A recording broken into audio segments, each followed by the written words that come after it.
नमस्कार। आप सभी लोगों का स्वागत है हमारे YouTube चैनल पर। आज हम गुरु राहु का युति का गुरु चांडाल योग के बारे में बात करेंगे, जिसकी जानकारी हमें एस्ट्रोलॉजर सुशांत कश्यप जी आज देंगे। सुशांत जी, दर्शक जानना चाहते हैं, सच में गुरु राहु का चांडाल योग नेगेटिव इफेक्ट देता है? ये हमें जानकारी चाहिए आपसे। बहुत बहुत धन्यवाद आशा जी। और आपने बहुत ही अच्छे टॉपिक को आज चुना है और मैं इसको लेके आपको अप्रिशिएट करता हूँ कि गुरु चांडाल योग, गुरु और राहु की जो युति जन्म पत्रिका में होती है, उसको लेकर समाज में बहुत सारी बातें फैलाई गई हैं। और गुरु चांडाल नाम सुनते ही व्यक्तियों को ऐसा लगता है कि ये योग खराब ही है, फल देगा। सबके दिमाग में नेगेटिव ही बातें आ जाती है जी। तो क्या इसकी सच्चाई है, इसको हम कैसे समझें? और सबसे पहले तो हम समझें कि जन्म पत्रिका में बनता किस किस तरीके से।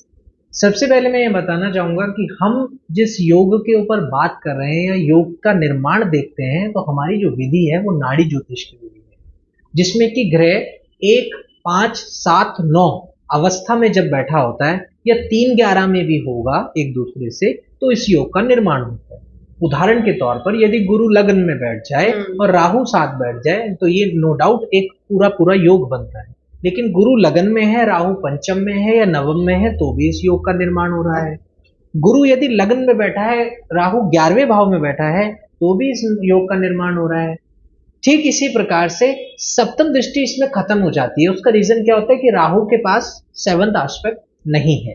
तो 3, 11, 1, 5, 9 से इस योग का निर्माण होता है नाड़ी के अनुसार जी। अब हम समझते हैं ये योग है क्या। नाड़ी ज्योतिष में बृहस्पति को जीव कारक के नाम से पुकारा गया है। अंग्रेजी में हम इसे लाइफ फोर्स भी कह सकते हैं। राहु को कहा गया है कि राहु काल है, क्योंकि राहु का हिस्सा ऊपर का अवेलेबल है, जैसा कि ग्रंथों के अनुसार है, कहानी के अनुसार है। तो राहु काल की तरफ है, जो आगे की तरफ गणना करते हुए चल रही है, और केतु पिछला हिस्सा हो जाए तो पीछे की तरफ बीतता आया है। ऐसे में गुरु राहु की युति बताती है जीव और काल दोनों एक साथ। इसका अर्थ होता है कि ऐसे जो लोग होते हैं उनके पास बाय डिफॉल्ट क्वालिटी होती है फ्यूचर प्रेडिक्ट करने की जी। वो तो अच्छा हो पाना जाना चाहिए जी। बिल्कुल, मैं आपको बताऊंगा कि नाड़ी ज्योतिष में नंदकेश्वर ऋषि जो साउथ इंडिया में थे, उन्होंने एक बात लिखी है कि गुरु राहु टॉप रैंक का राजयोग है। इस योग के अंदर पैदा होने वाला व्यक्ति बहुत ही ज्यादा चतुर, भविष्य वक्ता, क्योंकि देखिए राहु आगे की तरफ मुंह दिखा रहा है, बृहस्पति आपकी लाइफ फोर्स है, तो आप फोकस्ड है टुवर्ड्स फ्यूचर, आगे की तरफ फोकस है, तो आप आगे देख पाएंगे। तो मैं कहूँ ऐसा व्यक्ति अधिकतर ज्योतिष बन जाते हैं, और अगर ज्योतिष बने हुए हैं तो बहुत अच्छी आगे की प्रेडिक्शन करना जानते हैं। इसके साथ साथ नंदकेश्वर ऋषि कहते हैं कि ये योग टॉप रैंक पे लेके जाता है, क्योंकि बृहस्पति अपने 9 ग्रहों में सबसे ज्यादा क्षेत्रफल वाला अगर कोई ग्रह है तो वो बृहस्पति है। राहु का काम किसी भी ग्रह की ताकत को बढ़ाना और घटाने का होता है। तो जब गुरु के साथ में ये जुड़ता है तो गुरु ज्ञान है, गुरु आपकी नॉलेज है, गुरु आपकी गाइडेंस है। ऐसा व्यक्ति दरबार लगा के काउंसलिंग करने की क्षमता रखता है, क्योंकि बृहस्पति बड़ा आकार लेता है और गुरु राहु उसकी काउंसलिंग को बढ़ा देगा। यानी आपने देखा होगा कि कई बार कई एस्ट्रोलॉजर्स कहें या कुछ ऐसे लोग होते हैं जिनमें इंट्यूशन पावर बहुत अच्छी होती है, उनके पास बहुत तमाम लोग बैठे होते हैं और वो एक साथ सबको डील कर लेते हैं। तो ये क्षमता जो है गुरु राहु देती है और उसी से टॉप रैंक की तरफ ले जाता है। राजनीति में इसका बहुत गहरा रोल है।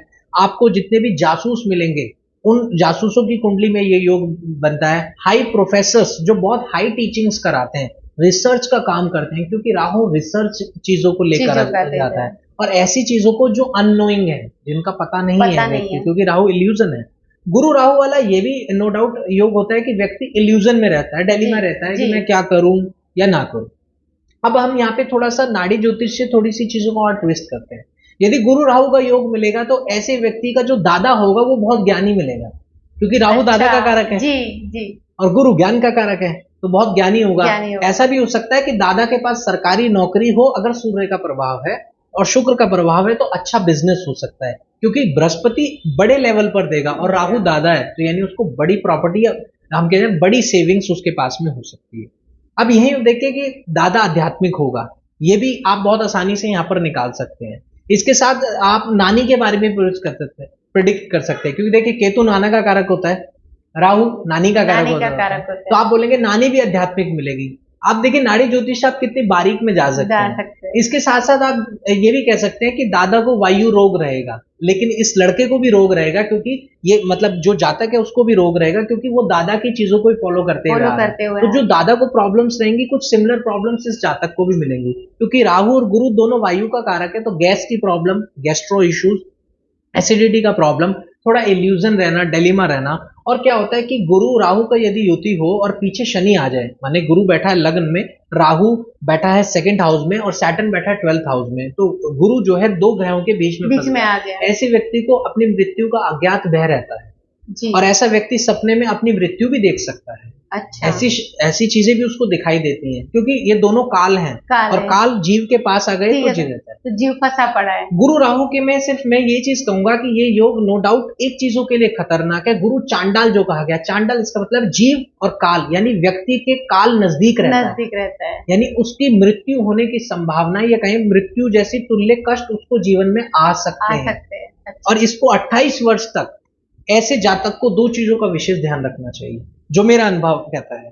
एक तो ये कि ऐसे जातक को अपने दोस्ती यारी में बहुत संभल कर चलना चाहिए। ऐसे लोगों का अगर खराब रिलेशनशिप आ जाए या खराब दोस्तों के बीच में ऐसे लोग आ जाएं, तो इनका जीवन बर्बाद हो जाता है 28 वर्ष तक। तो ये योग बिल्कुल खराब रिजल्ट देगा आपको, शिक्षा आपकी पूरी नहीं होने देगा, कहीं ग्रोथ आपको नहीं देगा, समाज में बदनामी देगा, क्योंकि गुरु राहु बदनामी करा दे सकते हैं, स्ट्रगल भी देता है जी, क्योंकि राहु के ऊपर बदनाम का लगाया ना, उसने छुप के अमृत पिया था इसी वजह से।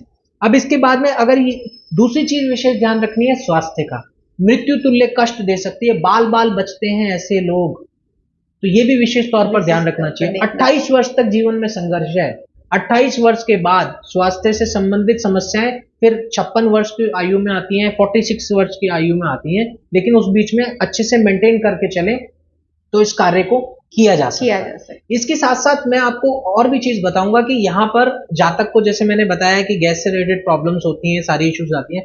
बृहस्पति नाक का कारक होता है और राहु जो होता है उसका सांस से भी संबंध होता है, बृहस्पति का भी सांस से संबंध, तो सांस की तकलीफ होने के चांसेस हैं और नाक के ऊपर चोट लगने के चांसेस हैं अगर मंगल का प्रभाव वहां जा रहा है। केतु आ जाए तो सर्जरी भी करा सकता है। अब केतु आएगा कैसे कि कई बार ट्राइन से आ जाता है, केतु गुरु की राशि में बैठा हुआ है, तो एक तरीके का संबंध यहाँ पर बना सकता है। गुरु राहु वैसे तो बहुत अच्छा योग है, जो मैंने देखा टॉप रैंक पे लेके जाता है। ये भ्रांति फैली हुई है कि ये नेगेटिव रिजल्ट है। नंदकेश्वर ऋषि कहते हैं कि ये उन योगों में से योग है जो इंसान को मल्टीयर बना सकता है, बहुत पैसा कमा सकता है, इंडस्ट्री में ले जा सकता है। ट्रेनिंग करने वाले लोग ऐसे लोग होते हैं। तो ये मैंने प्रभाव नाड़ी ज्योतिष में गुरु राहु का देखा। जी जी, बहुत अच्छा किया आपने बताया, क्योंकि समाज में इसकी योग की बहुत भ्रांतियां थी, जो आज सुशांत कश्यप जी ने इसको बहुत अच्छी तरह से एक्सप्लेन किया। आपको ये टॉपिक लगे तो शेयर कीजिए और लाइक कीजिए। धन्यवाद। नमस्कार।